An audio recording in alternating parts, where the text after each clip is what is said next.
வணக்கம் நண்பர்களே. உட்காந்துருக்கேன், வேலை முடிஞ்சிச்சுன்னு போகணும் 10 நிமிஷத்தில் 10 மினிட்ஸில் போகணும் நம்ம. ஸோ வந்து டென்ஷன் எல்லாரோட வாழ்க்கையும் ஒரு டென்ஷன்.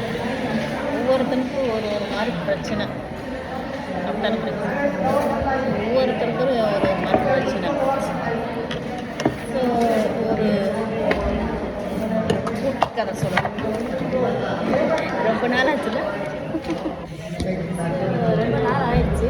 ஸோ இவங்க எதுவும் வேலை இல்லாமல் இருந்தால் சொல்லலாம், அவங்களுக்கு அதை கம்ப்ளைண்ட் பண்ணலாம்.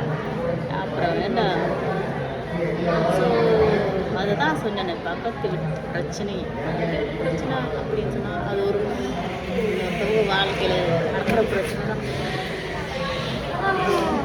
ஸோ அதை தான் அந்த ஜோடியை வந்து இருக்காங்க, தனியாக இருக்காங்க அப்படின்னு சொல்லி நீங்கள் ஏற்கனவே நிறைய அதை நீங்கள் ஃபாலோ என்ன என்றால் இருக்காங்க அவங்க. ஸோ அந்த ஃபேமிலி இருக்குது. ஹஸ்பண்ட் வந்து எனக்கு வந்து அந்த பெண்ணுக்கு வந்து பிடிக்கிறது ரிலேட்டிவ் கிட்ட போய் பழகிறது. ஏனென்றால் அவளுக்கு ஒரு பயம் ஏன்னா விட்டுட்டு போயிடுவாரோ, நம்மள விட்டுட்டு போயிடுவாரோ நம்பிக்கை இல்லை. நம்பிக்கை இல்லாத ஒரு வாழ்க்கை அவங்களுக்குள்ள செய்யல. வெளியில் ஹஸ்பண்ட் இல்லை, எனக்கு அன்மேரிடுன்னு அந்த பையன் சொல்லிட்டுருங்க, அன்மேரிடுன்னு சொல்லிட்டுருங்க. ஸோ இந்த பிள்ளை இப்படி வந்து யாருக்கிட்டையும் சொல்ல முடியல. அப்படியே இந்த காலம் போய்கிட்டு கடன் ஆயிடுச்சு. வெளியில் வேலைக்கு போகிறதுக்குள்ள வேலைக்கு போகிறான். ஸோ வேலைக்கு போகிறான் பண்ணுறதுக்கு அப்போ சுச்சுவேஷனில் 2 பேரும் நல்லா தான் வேலைக்கு போயிட்டு இருந்தாங்க, நல்லா தான் ஹாப்பியாக இருந்தாங்க. அப்போ இருந்த சந்தோஷம் இப்போ எனக்கு இல்லை அப்படின்னு அவங்க சொல்கிறேன். ஸோ ஏன் அப்படின்னு கேட்டேன், என்னது இல்லை, மைண்டு மாதிரி டிஸ்டர்ப் ஆகுது. ஸோ நான் சொல்லியும் பார்த்தேன், கடனை வாங்க வேணாம்னு சொல்லியும் பார்த்தேன். கடனை வாங்கி ஏற்றியும் வச்சாச்சு. சம்பளம் காசு மாதம் என் சம்பளம் கொடுத்துட்றேன். ஸோ அவங்க வந்து வேலைக்கு போகிறது ஒரு நாள் போகிறது இல்லை, சோம்பேறித்தனம் பண்ணுறது. ஸோ இப்படியுமே இருக்காங்க. சரி, அவங்ககிட்ட நான் சொல்லியும் பார்க்குறேன், புரியாத மாதிரியே நடிக்கிறாங்க. நான் என்ன சொல்ல வரேன்னு தெரிஞ்சுக்கிட்டு அவங்க இப்படி நடிக்கிறாங்க அப்படின்னு சொன்னாங்க. அப்படி சொல்கிறாங்க, எல்லாமே தெரிஞ்சுக்கிட்டு ஏன் இப்படி நடிக்கணும் அப்படின்னு நான் யோசிச்சு இந்த மைண்டை மாற்றிக்கிறாங்க. மைண்டை கொஞ்சம் சேஞ்ச் பண்ணிக்கிறான். ஏன்னா அந்த பயம் மேலே அவங்க நம்பிக்கை வச்சுருக்குது அந்த ஸோ லேடி அப்படின்னு சொல்லலாமா. அந்த நம்பிக்கை உடையிறம் போது அந்த மனசு வந்து அந்த கஷ்டப்படும், அவ்வளோ கஷ்டப்படும். நம்ம இந்த நபருக்காக தானே அவ்வளோ கஷ்டப்பட்டு நம்ம விட்டுட்டு வந்தோம்.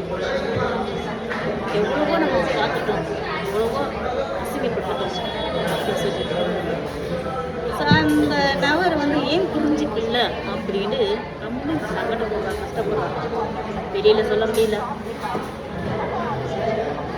வெளியில் மிச்சனால சொல்ல முடியல. ஸோ இப்படியே தான் போய்கிட்டு இருக்கு இந்த பிள்ளையோட வாழ்க்கை. ஒரு சுச்சுவேஷன்.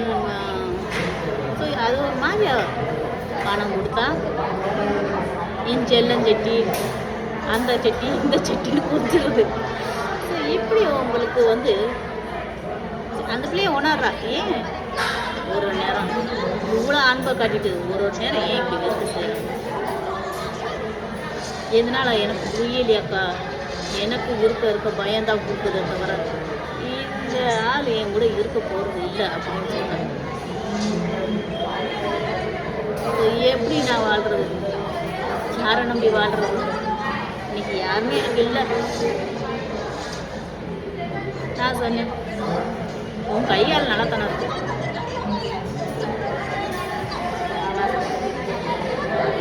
இந்த சிஸ்டர் தொல்லை பெரிய தொல்லை. எனக்கு இது ஒன்று சவுண்டு எவ்வளோ சொல்லுது ஹாஸ்பிட்டலில். கைகள் நல்லா இருக்கும் தொட்டி மனசு விடாம நீ வேலை செஞ்சு கண்டினியூ பண்ணி சம்பாரிச்சு வாழ்ந்து அதில் இருக்கிற சந்தோஷமே வேற. 1000 சொல்லட்டும் உலகம், கெட்டவன் தானே நம்ம பேர் எடுத்துட்டோம், அந்த கெட்டவளாவே வாழ்ந்துட்டு போகிறோம். நம்ம யாரு, நம்ம எப்படின்ட்டு அந்த அனுபவம் தெரியும் அப்படின்னு சொல்லி அந்த மனசை என்ன சொல்றது தேத்தி வச்சிருக்கோம்னு வச்சுக்கோங்க. இப்படி வந்து ஒரு சுச்சுவேஷனில் அந்த பிள்ளை இக்கட்டான சூழ்நிலையில் அமைஞ்சு உட்காந்துருக்கான். வெளியில் சொல்ல முடியல அவன் அந்த பிள்ளைனால. இப்படி ஏன் செய்யணும், புரிஞ்சு நீங்கள் புரியாத மாதிரி ஏன் நடக்கணும். ஸோ ஒரு சில விதத்தை நான் சொல்கிறேன், இப்படிலாம் செய்யக்கூடாது. யார் மனசு யாரும் வேதனைப்படுத்தக்கூடாது. நம்மளுக்கு பிடிக்குதா நம்மளோட வாழுங்க, பிடிக்கலண்டா வேலைக்கு நீங்கள் ஏன்னா இன்னொருத்தவங்க வேதனைப்பட்டு நீங்கள் வாழ்ந்து எனக்கு சாதிக்க போகிறீங்க அப்படின்னு தான் எனக்கு தோணும். ஸோ ஒரு சில விதத்தை சொல்கிறேன், எல்லாருக்கிட்டையும் நான் சொல்லலை. ஏன் ஒவ்வொரு வாழ்க்கையில் இது நடந்திருக்கு, ஒரு பெண்கள் வாழ்க்கை நடந்திருக்கு. ஸோ ஒரு ஆண்கள் வாழ்க்கையிலையும் இதே சுச்சுவேஷன் நடந்திருக்கு. ஸோ அதை புரிஞ்சுக்கிட்டு நடந்துக்கிட்டு இருந்தால் வாழ்க்கை நல்லது. ஸோ அந்த நபர் உங்களுக்கு வேணான்னு அப்படி தோணுன்னா வெறுத்து போய் அவங்கள பேசாது, வெறுத்து அவங்கள பேசக்கூடாத தவிர. ஸோ அவங்க நம்மளுக்காக இவ்வளவு செஞ்சாங்களே அப்படின்னு தான் யோசிச்சு நம்ம சரி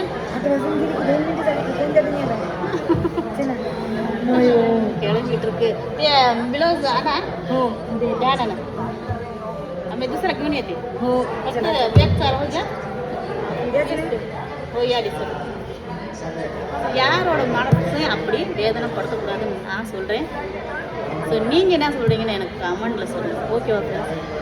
ஸோ லைக் பண்ணுங்கள், ஃபாலோ பண்ணுங்கள். இன்னொரு குட்டி கதையோட மீண்டும் சந்திக்கிறேன். பாய்.